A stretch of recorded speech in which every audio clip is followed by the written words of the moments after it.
Hello friends, आज हम पढ़ेंगे कि सिक्योरिटी लॉ और कैपिटल मार्केट क्या है। तो सिक्योरिटी लॉ कैपिटल मार्केट को हम इस तरीके से समझते हैं कि जो सिक्योरिटी मार्केट होता है ना, जैसे शेयर बाजार होता है, तो किसी भी कंट्री की इकोनॉमी में इसका बहुत इंपॉर्टेंट रोल होता है। आप देखते होंगे शेयर बाजार आज बीएसई एनएसई कोई भी पॉलिटिकल घटना घटती है या इकोनॉमिक घटना घटती है और पूरा का पूरा शेयर बाजार ऊपर या नीचे हो जाता है, तो पूरे टाइम यही हल्ला रहता है कि अब क्या होगा। तो जो किसी भी कंट्री की इकोनॉमी का मेजरमेंट उसके शेयर बाजार से या इंडेक्स जो है सिक्योरिटी मार्केट के उससे किया जा सकता है। तो यहाँ हम ये समझ सकते हैं कि सिक्योरिटी मार्केट बहुत ही इंपॉर्टेंट रोल प्ले करता है किसी भी कंट्री की इकोनॉमी को मेजर करने के लिए। तो सिक्योरिटी लॉ के बारे में जब अगर हम बात करें तो it is about law rules regulation, it is related to primary market, that is कि भाई issuing listing disclosure buyback etcetera of capital, क्या होता है ना कि issue of capital, disclosure of capital, buyback of share capital, listing of shares. जबकि capital market को हम जनरली सेकेंडरी मार्केट बोलते हैं, बट दोनों में कोई ज्यादा फर्क नहीं है, दोनों एक दूसरे से इंटर रिलेटेड है। अकेला सिक्योरिटी मार्केट कुछ नहीं कर सकता अगर कैपिटल मार्केट की स्टडी नहीं की जाए तो, और कैपिटल मार्केट तो काम अपना शुरू ही तब करेगा जबकि सिक्योरिटी लॉ होनी चाहिए। तो कैपिटल मार्केट क्या है, एक इन्वेस्टर और कॉरपोरेट के बीच में ब्रिज पैदा करता है। तो जो सेबी है वो रेगुलेट करती है through various legislations rules and regulation. तो सेंट्रल गवर्नमेंट और सेबी इन सबको कंट्रोल करती है। इसी के बारे में हम आगे पढ़ेंगे। तो सिक्योरिटी कॉन्ट्रैक्ट रेगुलेशन एक्ट 1956 जो है वो गवर्नमेंट सेंट्रल गवर्नमेंट लेके आई थी। It is about stock market कि कैसे स्टॉक मार्केट रिकॉग्नाइज होगा, रन करेगा, उसको सुपरवाइज किया जाएगा, उसको कंट्रोल किया जाएगा और रेगुलर उसकी मॉनिटरिंग की जाएगी। तो स्टॉक मार्केट क्या है, सिक्योरिटीज ट्रेडिंग का एक प्लेटफॉर्म है। इट तो सिक्योरिटी मार्केट को एक्टिविटीज को जो कंट्रोल किया जाता है वो करने के पीछे वजह यह है कि जो इन्वेस्टर्स है उनकी और स्टेक होल्डर्स की जो सिक्योरिटीज में डीलिंग होती है उसकी सेफ्टी के लिए उसको कंट्रोल करना बहुत जरूरी होता है। तो इसी को कंट्रोल करने के लिए securities contract regulation act 1956 introduce किया गया और it provides direct and indirect control of all aspects of the securities trading. तो अगर हम इसके सैलिएंट फीचर्स को समझते हैं तो सैलिएंट फीचर्स में क्या होगा कि जो ये सिक्योरिटीज कॉन्ट्रैक्ट रेगुलेशन एक्ट, जिसे हम सीका एक्ट 1956 भी कह सकते हैं शॉर्ट में, ये स्टॉक एक्सचेंज को रिकॉग्नाइज करता है, कंट्रोल करता है, सुपरवाइज करता है। और अगर कोई स्टॉक एक्सचेंज अपनी कंडीशन फुलफिल नहीं कर रहा तो उसकी मेंबरशिप को हम विड्रॉ भी कर सकती है सेंट्रल गवर्नमेंट। और इसके प्रोसीजर को डिफाइन करने के लिए securities contract regulation rule 1957 introduce किया गया। तो सीका एक्ट 1956 के जो प्रोसीजर्स और प्रोविजंस हैं वो सिक्योरिटीज कॉन्ट्रैक्ट रेगुलेशन रूल 1957 में मिल जाएंगे। सेंट्रल गवर्नमेंट को यहाँ पे वास्ट पावर है in reference of control over activities of stock exchange which includes from recognition to its withdrawal. तो सेंट्रल गवर्नमेंट क्या करता है, कॉन्ट्रैक्ट की जो कॉन्ट्रैक्ट ट्रेडिंग है यानी कि सिक्योरिटीज की ट्रेडिंग है उनको वो कंट्रोल करता है, और कुछ एरियाज में अगर सेंट्रल गवर्नमेंट चाहे तो इसे इलीगल या वॉइड भी डिक्लेयर कर सकता है।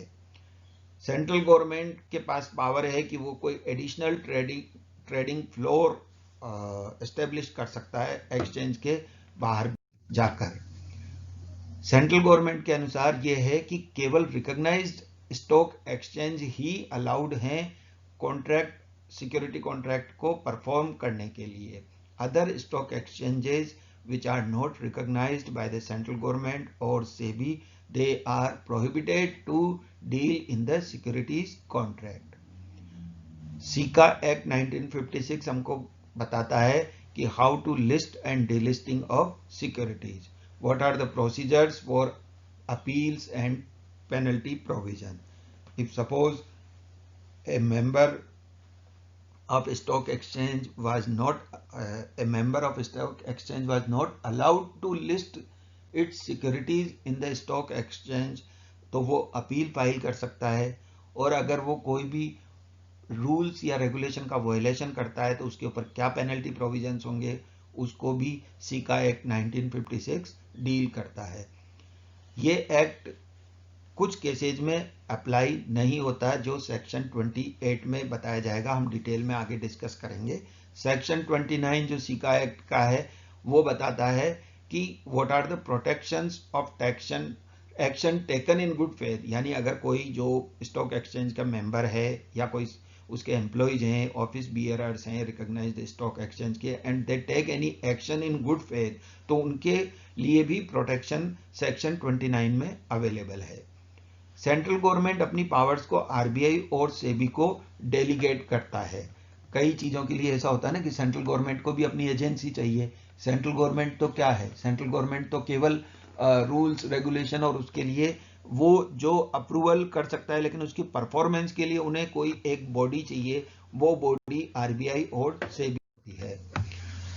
सेक्शन 29B ये कहता है कि जो सेबी की पावर है वो आईएफएससी पर एप्लीकेबल नहीं होती। ये अक्टूबर 2020 में नया प्रोविजन आया है। अब सेक्शन 30 कहता है कि सेंट्रल गवर्नमेंट के पास पावर है कि वो रूल्स बनाए, रेगुलेशन बनाए to carry the effect of object of this act. Section 31 कहता है कि सेबी नोटिफिकेशन के जरिए कोई भी जो रेगुलेशन बना सकता है which are inconsistent with the provisions of this act and rules made thereunder, यानी जो इस एक्ट के प्रोविजंस हैं और जो रूल्स हैं उनके समकक्ष यानी उनका वायलेशन न करते हुए with in the norms of the act and rules वो एक नोटिफिकेशन लेके आ सकते हैं कभी भी इन द ऑफिशियल गजट, जिससे कि इसके प्रोविजंस हैं एक्ट के उनको फुलफिल ढंग से किया जा सके। जो रिलेवेंट रूल्स एंड रेगुलेशंस है इसके बारे में वो अपन देख लेते हैं कि सिक्योरिटीज कॉन्ट्रैक्ट रेगुलेशन रूल 1957 आया है, securities contracts reference to the company law board rules 1986 है, securities contract regulation appeal to security appellate tribunal rules 2000 है जिसमें कि अपील की जा सकती है, और किस तरीके से पब्लिक शेयर होल्डिंग को रिकॉग्नाइज्ड स्टॉक एक्सचेंज में कंट्रोल किया जाता है वो रेगुलेशन 2006 जो 4th पॉइंट पे है। 5th पॉइंट पे है कि किस तरीके से प्रोसीजर है इसका holding inquiry and imposing penalties की, अगर किसी भी सिक्योरिटी कॉन्ट्रैक्ट रेगुलेशन में ये बताते हैं कि किसी भी मेंबर ऑफ स्टॉक एक्सचेंज पे कोई इंक्वायरी या पेनल्टी किस तरीके से एप्लीकेबल होगी। और कुछ रेगुलेशन हैं जो अभी तक नोटिफाई नहीं हुए हैं टू कम इनटू फोर्स, ये securities contract regulation, stock exchange and clearing corporation regulation 2012, 2018 और फिर इसका अमेंडमेंट रेगुलेशन 2020 आया है, but they have not come into force yet. अब हम देखते हैं कि जो सिक्योरिटीज कॉन्ट्रैक्ट रेगुलेशन एक्ट 1956 है ये एप्लीकेबल कहाँ है। इसके टोटल 1 से लेकर 31 तक ही सेक्शंस हैं। तो जो सेक्शन 1 है ये इट स्पीक्स अबाउट एप्लीकेबिलिटी, तो it is applicable to the whole of India और it has come into force from 20th February 1957। तो यहाँ एप्लीकेबिलिटी के साथ साथ सेक्शन 28 बताता है कि ये एक्ट कहाँ कहाँ किन केसेस में एप्लीकेबल नहीं है।